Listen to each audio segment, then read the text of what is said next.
Hello and welcome to the first ever programme for the Heart of Poland show with your host Patrick Ney, and we are joined today by Dr. Wojciech Kozłowski.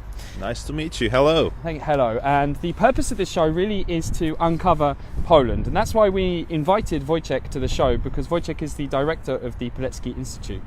And Poland is a complicated country, like every country. It has many narratives and many dialogues, and Poland's past plays such an important role in the current Poland and in the future Poland. So Wojciech, can you explain who you are and what you do?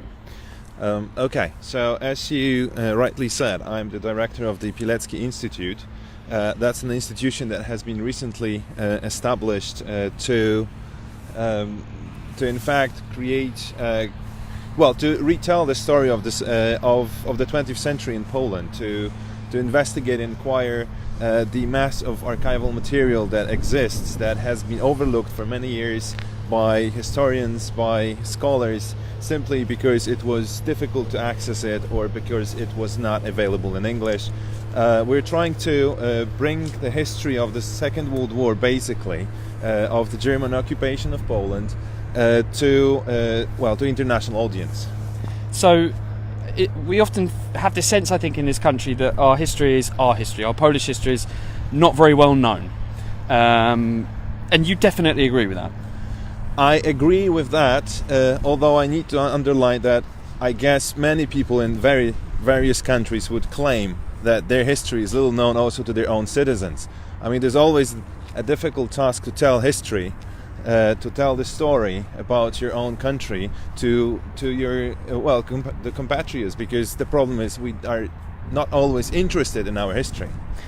Well, what we're going to do, we're starting a new tradition today, ladies and gentlemen, is ask each guest to bring an item with them which is important to them, which expresses in some way Poland. So Wojciech, what's your item today? Well, today I have a book that was published by our institute roughly a year ago, and it started a series of the Chronicles of Terror, which is something that I guess it's significant because it tells the story, but not by historians, but by individual people who lived through the German occupation in Warsaw. This is the volume dedicated to history of Warsaw during the Nazi period. And what you have here is the everyday life of people in Warsaw during German occupation.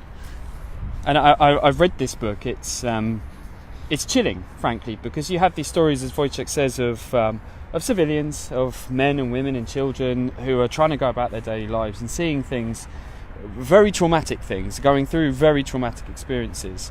Wojciech, this is a question which fascinates me. It's been something that's been important to me recently as I've done a number of films on the Warsaw Uprising. How do you deal with the emotional weight of the work that you and the rest of the Institute work on? Because reading that book, it was spine-chilling. And this is only a selection. We're dealing with thousands of testimonies coming from people not only from Warsaw but from the whole country. And I agree that many of them are very, very moving, very painful in terms of reading them and trying to be, sympathetic or empathic to what happened. So emotionally it's difficult, and I guess we actually introduced with our co-workers a system that when you work some time with that sort of material, then you have a break. You do something else. Because these are not regular sources. These are not administrative sources. These are not stories that are simply descriptions or instructions or orders. These are lived through experiences that are shared, and there is a lot of pain, a lot of sadness, there is a lot of injustice in them, and there is often a lot of inhumane treatment that you simply cannot understand if you live in the 21st century in a civilized country, and you think like, we cannot do such things to people. And let me emphasize one essential moment. In this book you don't have concentration camps and you do not have death camps. When we talk about cruelty of Nazi totalitarianism, we often think about their factories of death. This is not the case, and this is not because we don't remember about that, but this is because the entire life in Poland under the Germans was simply a disaster. And then you see a different perspective, the perspective that is not really told in many other on many other occasions, because if we learn about Holocaust, we learn a little bit about the Germans' presence in the East.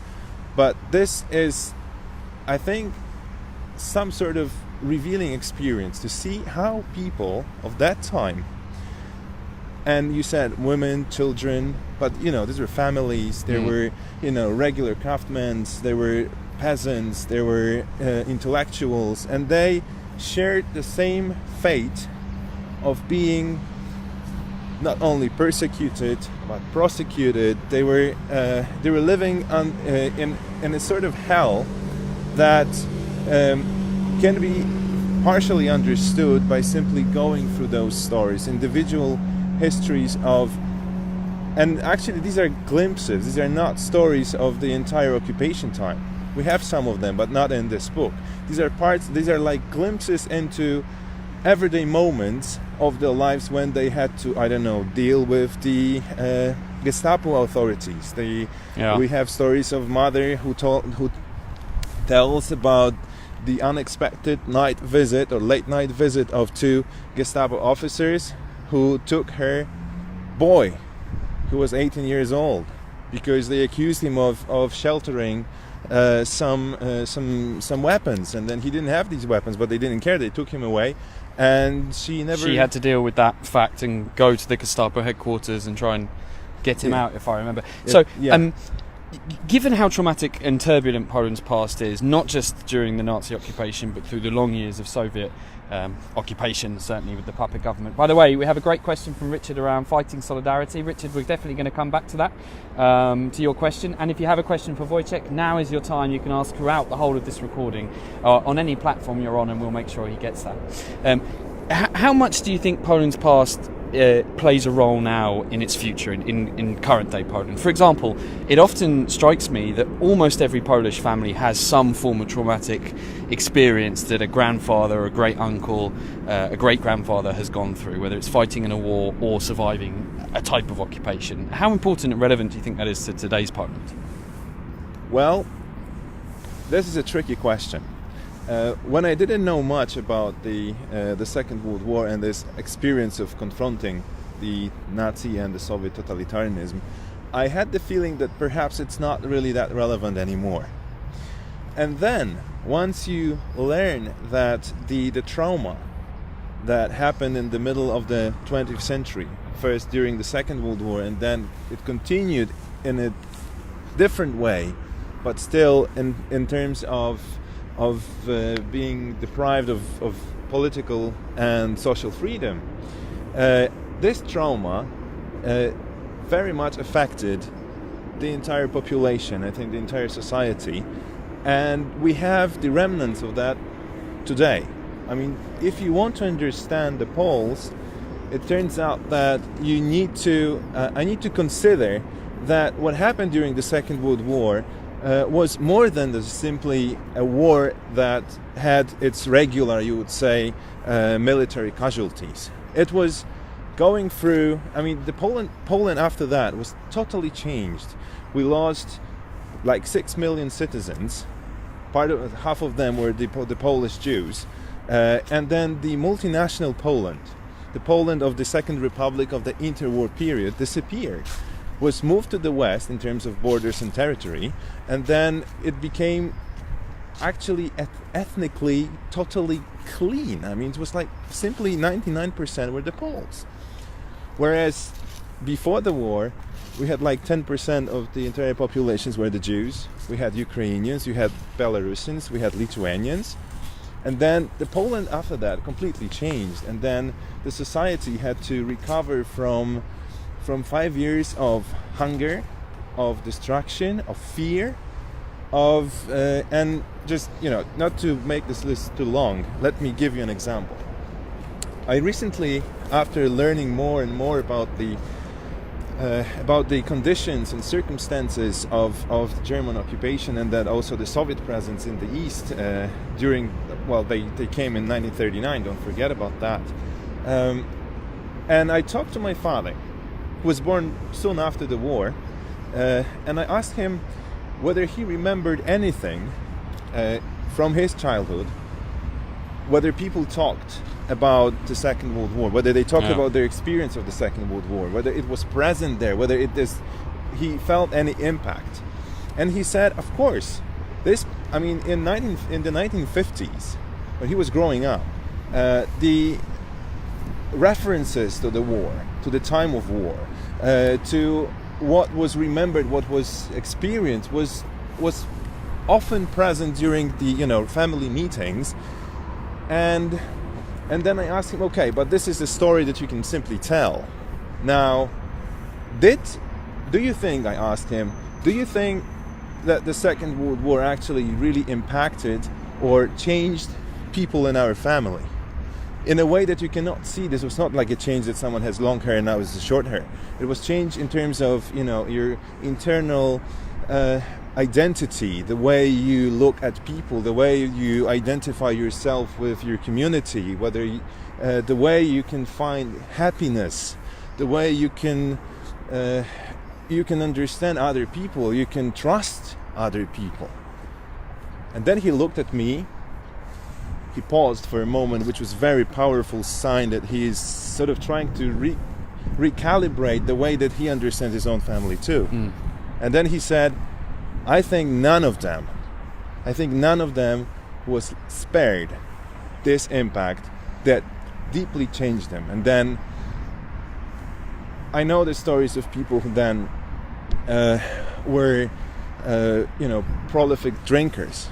I mean, who never really come to terms with the experiences they'd seen and been through. Yeah, or just simply they couldn't find their own place. I mean, in my family there's a story of a man who during the war he found the love of his life, and guess what? She didn't die.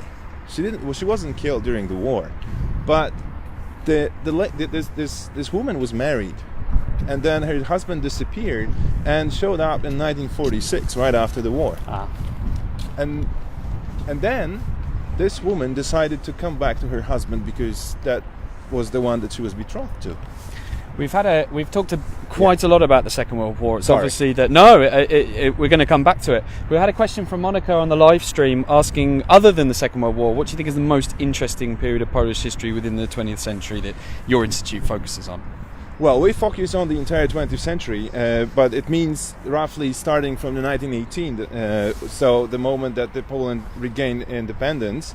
And I think this is a very important moment, not only because the country simply starts to re-emerges from oblivion, but because this is the moment that actually the entire Europe is trying to build a new political international order after the great disaster of the First World War, which actually in Europe might be is completely different.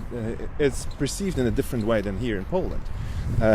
So we start here, and we go roughly to the 1989, to the moment that the communist collapses, that the solidarity movement is finally successful, and we restart the Polish history and the full independence from that moment on. So in general, the Pilecki Institute is focused on the 20th century, and I think we started, and that's why I talk so much about the Second World War, because this is the period that seems to be recently, in a sense, overlooked because of how much we deal, other institutions and many historians, with the communist period. So it turned out that since we had the ability to get to the archives and to the materials that for a long time were were classified. So much of the interest went to that direction, and then the other one was simply overlooked, and that's why we started with this. So Monica, let us know what you think about what Wojciech's talking about in the comment section below, and if you have a question for Wojciech and you're watching our live stream, you can write that throughout the course and we'll try and ask Wojciech. So Wojciech, I'm interested about your journey in history. Where did you start as a historian, and where have you been before you joined the Pilecki Institute? Well, I was always interested in history, and of course when I was a late teenager I got fascinated with what seems to be quite popular among many young men in Poland, that is the military history, and especially military history of the Second World War. And were you conscripted? Were you in no, that? no, not in that? not anymore. I was supposed to be, but then they changed the law. I mean, it was good for you. Yeah, so I have never been in the army, and perhaps I missed that in some sense. Yeah. But then I did my history courses, and I did my MA at the Warsaw University, and I specialized in the Middle Ages. So my history was, and my interest went to the Polish monarchs and dukes, and my MA was about the Władysław Jagiełło and his time, which is the turn of the 15th century. This is the time, another great moment in kind of standard Polish history, that is the Battle of Grunwald. Oh yes. And the fight with the Teutonic Order over the domination in the region. So I think for a long time I was quite away from the 20th century, and I had to rediscover it. Okay, I'm going to come back to this subject of how the things that have happened to us in the past affect how we live today. So it's sometimes said of Poles that we are mistrustful of strangers. We're a little less open, a little less friendly, at least at first contact with people we don't know.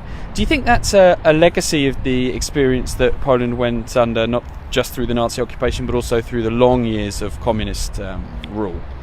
I'm not really sure that this is the reason. If you give it some more thought into this claim, you can easily see that, I mean, people as such have difficulties with accepting strangers, because if they don't know them, I mean, you're always more friendly to those who you know than those who you don't. And then what was the real problem, and that what many perhaps the Westerners can notice, is that it's difficult to get into real interaction if we don't know one another's language. And then that's the true legacy of the communist time, that most of Poles either learned no foreign languages or they learned Russian. So when things changed, and simply the borders were opened, and then we could travel to the Western Europe, those who knew German, French, or English were limited in numbers, and then the access to information, to data, what was going on in the West was also for a long time was hindered, not that easy to get. So it's like, if you have an alien landing in your backyard, I mean, I'm not sure you'll come and you visit him. I mean, you will not welcome him with a bread and salt. I mean, you say like, oh goodness, what is this? I guess that's the kind of normal reaction. So I don't know. I mean, of course, in a sense, that's the reason. But I think now, today, if you talk to young people, those who had a chance to travel, had a chance to learn some languages, who read the same, I mean, they use Facebook, they use Twitter, they use the internet in the same way that their peers all over Europe and across Europe and beyond Europe, then I don't really think you will find these sort of problems, really. Okay, I'm now about to start another Heart of Poland tradition, ladies and gentlemen. Each guest will hear a quote, and we'll get their reaction to that quote, a famous quote about Poland. That Edmund Burke said in a political debate in the Houses of Parliament in Britain in the 18th century that Poland was a country, for the UK at least, which may as well be on the moon. A country on the moon was the precise phrase he used. In other words, there's this sense that Poland, relative to, quote, Western Europe, is somewhere quite far away. And I've always been fascinated by the sense of Poland actually being very central to European politics for many decades, many hundreds of years. But it doesn't feel like that sometimes when we have Western historical narratives. For example, I was in a bookshop just the other day, and I looked up 2 children's books about the Second World War, and there were, I think, 7 or 8 mentions of France, and 1 of Poland, and that was the fact that the Second World War started in Poland. Yeah. And that was it. There were 3 mentions of the La Résistance, the French resistance, and no mentions of the Polish resistance. So it does feel as if Poland is far away, both in a narrative sense and also in a geographical sense, from the narratives and the physical locations where many of the Western narratives of the Second World War, for example, have taken place. Why do you think that is? And I think I know what your answer is going to be, but I'm very interested in how the Pilecki Institute works in that context. Okay, I would start with coming back to the notion about Poles being country on the moon. Well, country on the moon, but before that, we talked that the Poles are sort of anxious about meeting and contacting strangers. I mean, that's correct. That especially in the early 19th century, I mean, what was the main focus of Edmund Burke is, I guess, the ongoing French Revolution and discussing how disastrous that event was, and France was very close to Britain. So when we talk about being far away or being on the moon, is always the question of how you understand the distance in a given time. Today, the distances in Europe are much shortened, yes. And that means that it's very easy to get to Warsaw, walk around, and see for yourself whatever you're interested in. But yes, if you have, and I know some, the context of how textbooks about history are written. I mean, you simply come to a publisher, or the publisher approaches you, and he says, "Okay, I need a history of the 20th century, or I need a history of the Second World War, or whatever, in 200,000 characters." And then, I am a British publisher, and I want mostly about what people are interested in, because this is closer to them. So, in a sense, we are far away in terms of interests of our potential audience. And if the audience is in the UK or in France, then of course they are mostly interested in La Résistance, or about the Battle of England, or about the Normandy. Yeah. And I understand that. But, for example, battles like Stalingrad, which didn't happen anywhere near the Western allies, also play a very important role in that narrative. They're known. The word Stalingrad conjures up feelings and emotions in a somebody at least who's interested in the Second World War from a Western perspective. And yet, Warsaw Uprising, as well as the Ghetto is frequently mixed with the Ghetto Uprising, or is not known at all. Well, that's unfortunate. And Pilecki Center Pilecki Institute is one of the places that are working hard on simply creating access to these stories either by translation programs, or by setting up the website, the Chronicles of Terror website, where you can learn about the individual histories of Poles under German and Soviet occupation during the war. And so, of course, the problem that these stories have not been told many times, and in English, and by great British American scholars who actually set the tone for how you talk and create narrative about the time. The other issue here is that Stalingrad is considered a turning point in the entire war effort for the Allies and for the Germans. Now, the Warsaw Uprising is simply not. And in a sense, when you talk about the military history, which is something that people are interested in the tanks and in planes, and how many people clashed in here and there, like Kursk battle or others, then simply this has to be inserted into the big narrative. Now, others are simply overlooked, and that's unfortunate, as I say, but it's difficult to compare these two types of events in terms of giving justice to the history of the military war. The military effort. I once spoke to an uprising soldier who said, look, if there hadn't been the Warsaw Uprising, then the Russians would have been in Berlin a lot earlier and probably conquered a lot more. Taken a lot more of German territory. So in that sense, it was a major strategic battle. But let's develop that a little part. We often feel in Poland that the Polish role in the Second World War is little understood and underappreciated. The Polish Underground Army, for example, was the largest of all of the occupied European states in every single sense. Would you agree with that? Well, I do agree, and this is because the war started in Poland, and Poles are famous for putting up resistance to the occupation forces for like 150 years when it happens in 1939. And this is some sort of freedom, the tradition of fighting for freedom and liberty, and not accepting permanently someone else's yoke over our shoulders. And that's true that many people, if you read memoirs, I'm just reading one, it's fascinating. So people who held the diary, and every day they made notes about what they see, what they experienced during the German occupation.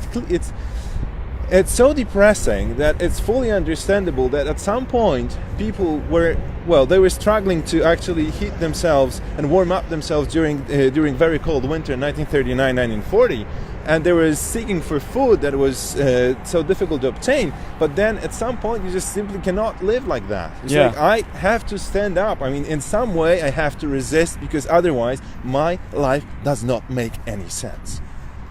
And this brings me on to another characteristic of how history plays an impact on Polish characteristic.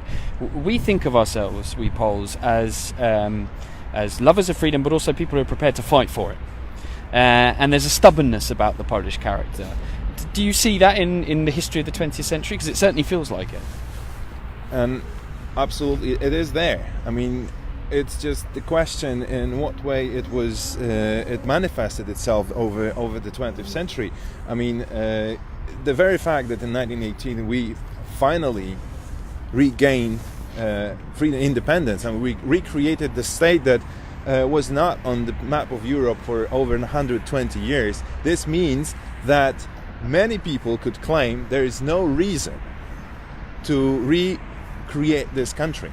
We can, especially in the new order. The country had ceased to exist. It's not there, and we have a tradition to live without it.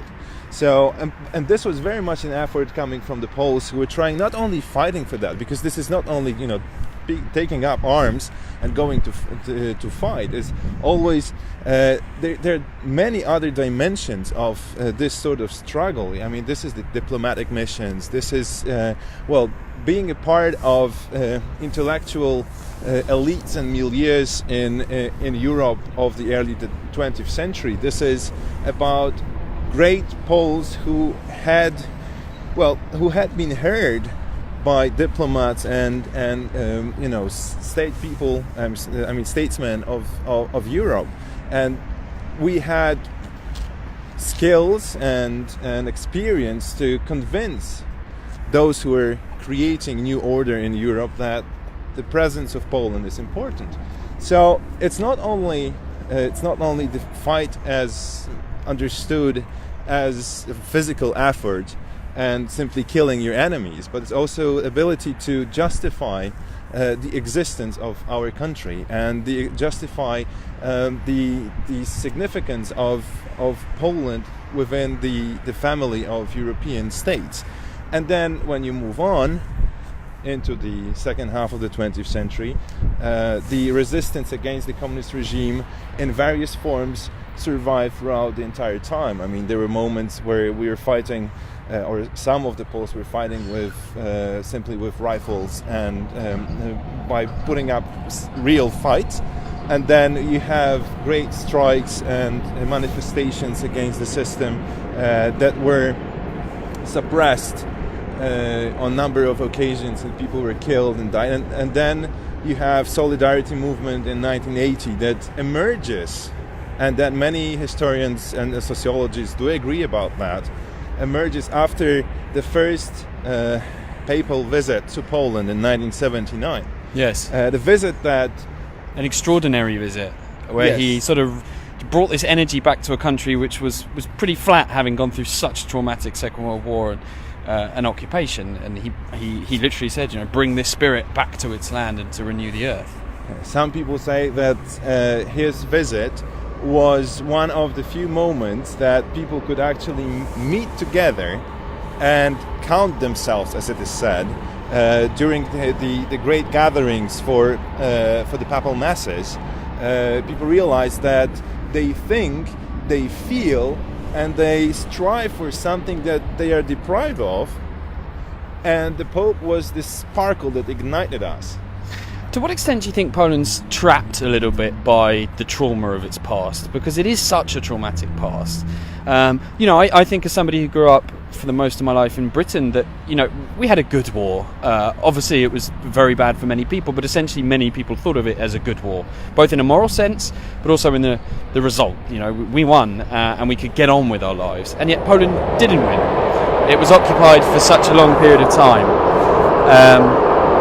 How much do you think this traps us now, because we feel like we can't escape the past and what we've been through, what our grandfathers and grandmothers can still tell us about even to this day? You actually intrigued me with this concept of a good war that is held by the British. I mean, I was always surprised that the First World War was such a traumatic experience for the English society, and this is something I had to learn and actually understand. It was interesting for me to see that problems somehow depicted by one of the famous series, the Downton Abbey. Where there is a good number of episodes around this experience, which to me was quite odd, but I could see that it's much more understandable for the audience. In our case, coming back to your question, I think we're trapped in a sense that we cannot forget about this past, because this past created us as we are, as we think, and as we act. I recently visited Switzerland, one of the few countries that that didn't suffer during the Second World War, no destruction. I mean, then the people are wealthy, they're well-to-do. Sorry about the train, guys. These kind of things happen on Facebook Live, so I think this is about to be a fascinating moment, so yes, carry on.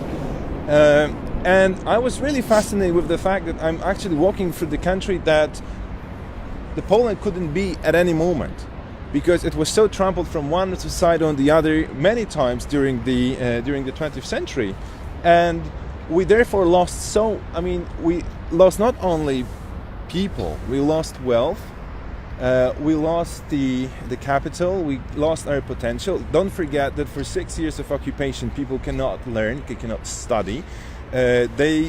We simply strive to survive and try to take away from today's society 6 years of schooling. Yeah. And then just move on. But to come back to the question, do you feel that in some way, for example, we have to let go of this trauma, and that it's almost a necessary process, both to remember but also to forget? Because you can't live. We don't live in that world anymore, do we? And no. We are not. We don't live in that. And of course, we cannot sort of dwell on this trauma. We cannot leave it through all the time. But there is. The problem is that in Poland, it was for many decades. It's actually difficult to face this trauma. I mean, the communists were not really giving the chance for many Poles to talk about it, to tell their true story. Train again. Guys, just let that go past. Classic. Psychologists explain to me that if you want to deal with trauma, you have to be able to tell it as you saw it. And you have to sort of relive it again, and then the system during the communist period was actually not allowing that. Really, not interested. Was actually suppressing this experience of many thousands of Poles who were engaged into in the resistance against the Germans, but at the same time were anti-communist. And then if they told their stories, they risked some form of persecution or imprisonment and things like that. So now it's difficult because these generations are already gone or almost gone. And then we are trying to retell this story from remnants that we have of individuals who told these stories. We're trying to recreate that story to have a chance actually to let it go by going through it. And I think it's still ahead of us. Although, and the decades that we couldn't have a chance to talk about it, or talk about it in a kind of genuine, truthful way, are gone, past, and therefore it's quite still challenging to come back to it and live. I mean, overcome this trauma that has to be overcome to actually to release yourself and move forward. Yeah. I think there's individual trauma, and then there's that national trauma as well, and that's always a disputed issue. Oh, really? Yeah, let's talk about that then. Why is it disputed? I mean, it's always the case about any form of generalization. I mean, is there a national trauma? I mean, I guess in the Polish case, you can talk about this by simply amassing or accumulating the individual traumas of tens of thousands, hundreds of thousands, millions of people. But then, you always touch upon other issues in this moment, like do you have nations of victims or nations of persecutors? I mean, this is always a question when you want to talk about something that usually is very individualized. It's applied to one single person, and you want to make 10% is a group of victims, and then a group of persecutors, and then can you still talk about the entire nation and give a label like that? But this is a separate issue. Well, one thing's for sure, guys, if you have an opinion on this, if you feel that, for example, Poland is too focused, the Polish psyche is too focused on its past, if you think the past still plays an important role today, or if you agree with Wojciech that we need to, in a way, relive this trauma and re-go through it, especially now that Poland is free, in order to be able to pass through it, then you can always write in the comments, and we'll come back to you on any of the First News channels, whether it's YouTube, Facebook, or anywhere else on the internet, and ask a question to Wojciech as well. Wojciech, history is also politics, and historical narratives still to this day play an important role in politics. To what extent do you think that Polish history impacts politics? And I'm particularly interested in two areas which are, let's say, controversial. First of all, Polish-Israeli relations, and then the subject of the so-called cursed soldiers, or the unconquered soldiers, which is a subject which has come to light in only really the last few years, in the sense of there being a debate, a discussion, events, a lot of commemorations around the cursed soldiers. Now, we could discuss the ins and outs of both of the subjects. I'm just interested, how much do you think there's a debate now around topics relating to the Second World War, 20th century in Poland, and by how much are these subjects fixed? By which I mean that, essentially the historical consensus is there, and we're not really debating about if and how, but more about the nuances of the subjects. Well, we're coming back to the very initial question. I mean, to what extent these topics, these issues, are actually present in the everyday life of a regular Pole? And I would say it's there to quite a limited scope. I mean, of course, if you talk about the politics of history, something that tries to understand or actually retell the history or indicate the issues and topics that need to be remembered, that need to be, I mean, for instance, now we do not commemorate the Battle of Grunwald I mentioned, but it was commemorated for many years in modern Poland, meaning the Poland over the 16th, 17th, and 18th centuries. I mean, these were one of the public holidays that were held was exactly about that. Now, this story about fighting the Teutonic Order in 1410 is simply not relevant to anything, and it's not. I mean, there are people who want to remember that, and they meet and they cross-dress and they reenact the battle, but this is not the part of the, I would say, historical consciousness. Although, if you ask about the history, and if you ask, the students, I work with students at the university, when they come back from school and you ask them what do they know about the Polish history, what dates they remember, the Battle of Grunwald is always there. Always wins. But yeah, when we talk about the more recent history, this is always the question to in what way we're trying to emphasize or indicate the moments in the past that were important, and then this politics about signifying those moments that are relevant and essential. And that's true that recently we talked about the resistance movement that was completely forgotten over the communist period and actually a number of years afterwards. That is, we commemorate these people who did not accept the communist regime from the very start. I mean, don't forget that it never happens like in a day. So when the Soviets came as a liberating army, and they were in a sense a liberating army because the Germans were gone, and the Germans were there for like 6 years, and people were so relieved that they were gone that they were very happy. But at the same time, the Poland that people fought about and wanted to reconstruct after the war was not accessible anymore, was impossible. So the one that was coming was different, and many people said, okay, we just have a new enemy to fight with. And those people fought in the woods as the partisans, as a guerrilla warfare, and they were considered as bandits, so regular outlaws, and they were slaughtered, they were killed, they were imprisoned, and then they were executed by the regime, and they were completely forgotten. And then after the regime disappeared, we could come back to those issues and say, like, well, there were also Poles who who understood that this free Poland, the Poland that they lost in 1939, did not come back in 1945, and they still wanted to fight it, or fight for it. And of course, for those decades after the war and the communist period, during the communist period, it was impossible to remember them. Now some people talk about them, and this is something relevant to our society, because we talk about people who lived and died in the 1940s, 50s, and 60s.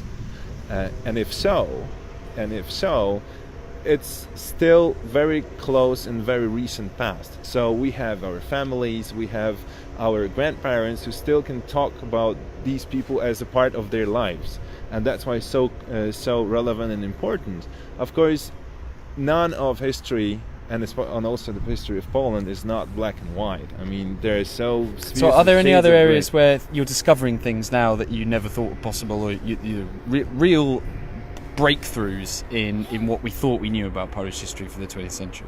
I mean, the breakthrough is about and I'm discovering myself all the time, is the amount of data that was simply never examined, never investigated, really.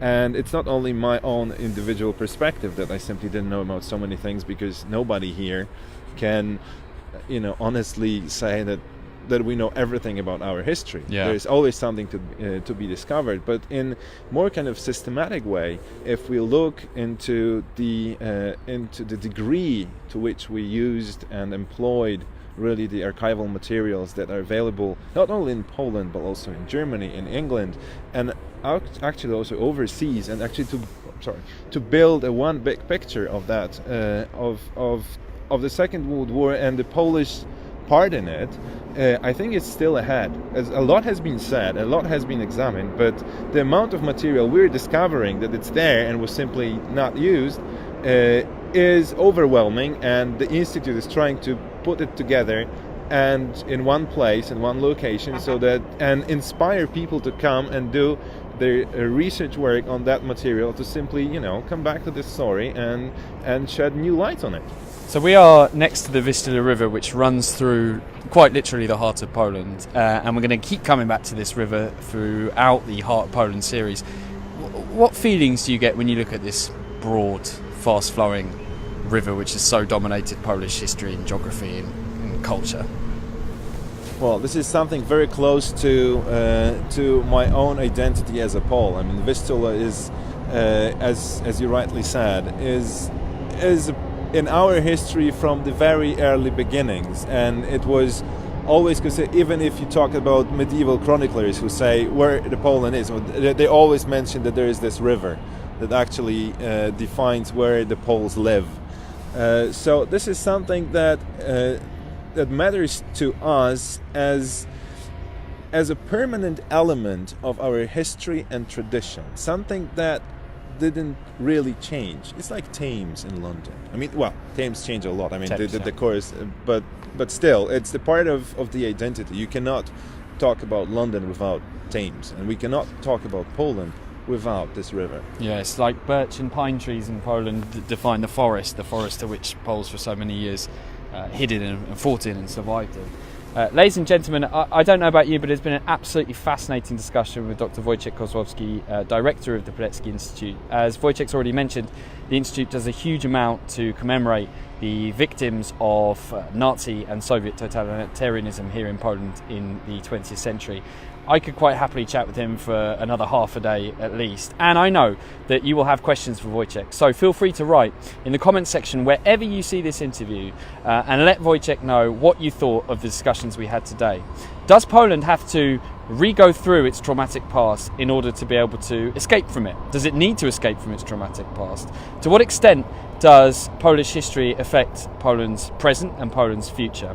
I'd like to thank everybody who's watched this live transmission on the Facebook page. You can always join us. We'll be publishing Heart of Poland every Friday, filming not only down by the Vistula but in a whole bunch of different locations. Authors, experts, historians, artists, content creators, civic leaders, community leaders, musicians, painters, people who have influenced and changed the country of Poland in the present and in the future. That is, after all, the heart of Poland. So Wojciech, thank you very much for sharing. It was great being with you, and thank you for watching.